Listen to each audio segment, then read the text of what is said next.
Welcome back. For the next video on arrays, we want to talk about the size of an array. And first, let's remind ourselves of a few different ways to initialize and declare an array. So the simplest way is we can say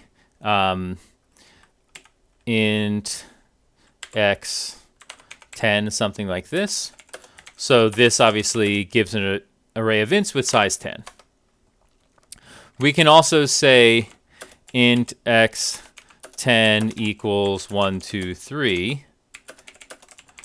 That still has size 10 because we put in the 10 after the brackets. It's just that the first three numbers will be 1, 2, 3, and the rest of them will be 0 in this case. There is a syntax as well where you can just put the square brackets but don't put the size in there. And then if you have an initializer like this, now this one has size 3. So if you use this syntax where you don't specify the number, it just takes the size as how many things did you put in this initializer list. So that's a convenient syntax. And we can also have something like int n. And if that's a number in our program, then we can also say int x of size n. And then this has unknown size, but it has basically size n, whatever n is. Why does size matter so much in terms of arrays? Well, let's look at an example real quick and see where we can potentially have some problems if we're not careful about it.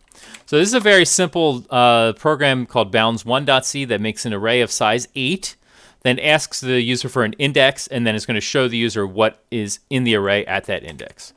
So if I make this and I run it, if I say index 0, that gives me 10, index 1 is 20, index 6 is 70, and index 7 is 80. So that's the whole array. That everything is great so far. But what happens if we go outside of those bounds? What happens if I type in 8 here?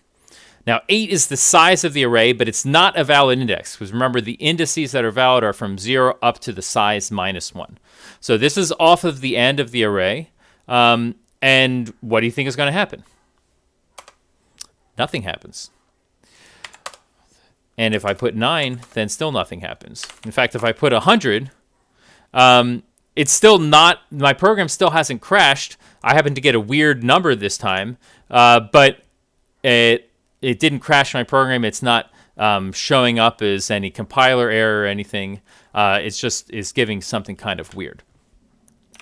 And so the problems that we're seeing is a big problem, and probably the biggest pitfall, maybe in all of C programming. Certainly the biggest pitfall involving arrays is array index out of bounds. And the reason why it's such a big problem that's worth me emphasizing and underlining and talking about so much is that it can be really pernicious problem in the sense that you don't get those error messages all the time. You don't always get the compiler or the operating system telling you that something went wrong. Sometimes you just get a 0 back. Sometimes you get some other random number. In fact, if I run this again and type in array index 100, I get a different number. We don't know what that number means. It's something else that happened to be all the way out there in memory, but we didn't get any error message or anything from that. And I should say that if we go far enough out of bounds, like 100,000, then we're going to get a segmentation fault. So then the operating system says, whoa, that's crazy. Now I'm going to halt your program and give you this weird error code so you know that something went wrong. But if you're just a little bit off, you'll almost never get a segmentation fault. It'll just get some weird number. Maybe it'll be 0. Maybe it'll be some other value. You can type in a negative index. And what does that mean?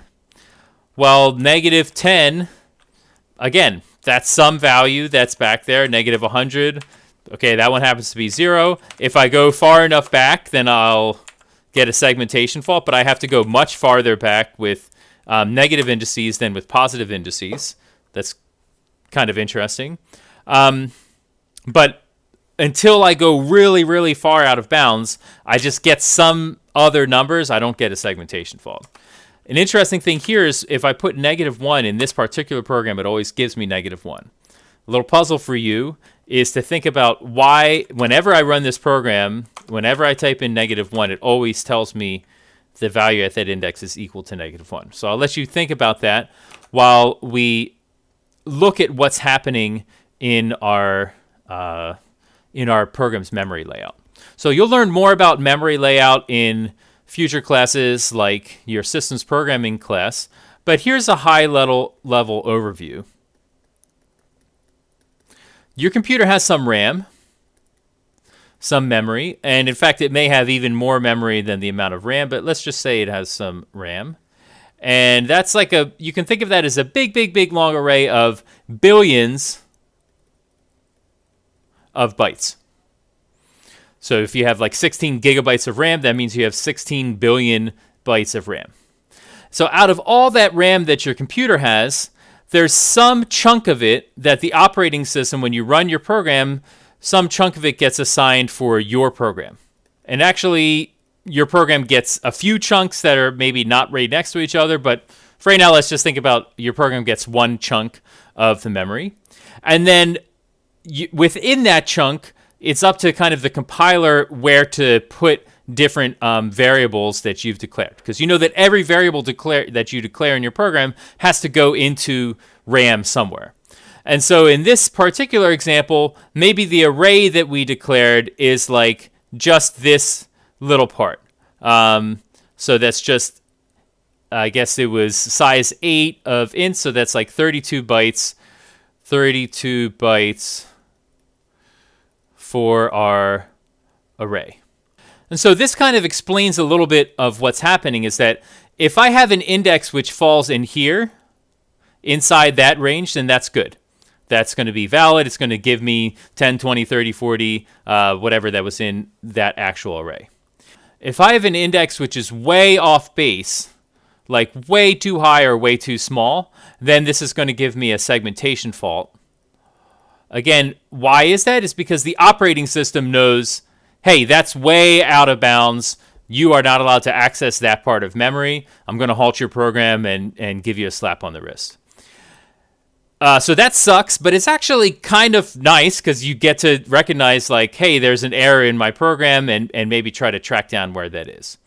The really, really pernicious or evil errors that can happen are like in this range or in this range, is when your index is off by just a little bit, and so you don't get no crash, no error reported, but it is an error in your program. And so what is happening here is that we're just a little bit off in our array indices, a little bit high or a little bit low, and so we just get weird stuff happening.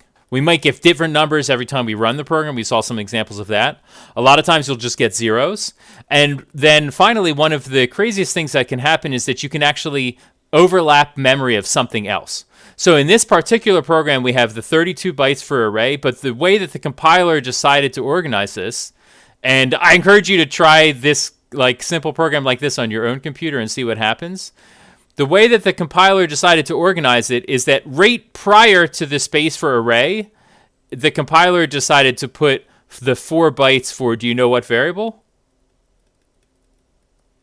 And this is getting back to, I'll bring back up the program again. This is getting back to the fact that every time we entered -1, we got -1 back. So what do you think is the compiler decided to put in the memory location immediately preceding this array? I hope you guessed that it's the only other variable that we see here, which is int I. So that's 4 bytes for int I. And so that explains why whenever we typed in index -1 into the array, it always gave us a -1, because index -1 is really the space where that variable I happens to be stored. It might be different on your compiler and your computer, but that's what it is for today on my compiler. And so the value that it's showing me is the value of I, which is -1, because that's exactly the index that I'm looking up. So that's just a small example of where if you go out of bounds of the array, then all kinds of crazy stuff can happen. In this case, it's just reading values, but it can get even worse if you were overwrite values to set. You think that you're setting a value in the array, but actually you're setting a value somewhere else in memory. And so how do we guard against this problem? Because it can be really tough. Sometimes we might not even see it. It might not happen until we go to a different computer. All those terrible things that we don't want to occur. The main thing is that you just have to make sure it's up to the programmer to make sure. Programmer must make sure all indices are at least 0 and less than the size. So if it's just something in your own program, you can understand the logic to make sure that that's correct. And if it's a value that you're reading from the user on the command line, you might want to check to make sure that that's within the stated bounds.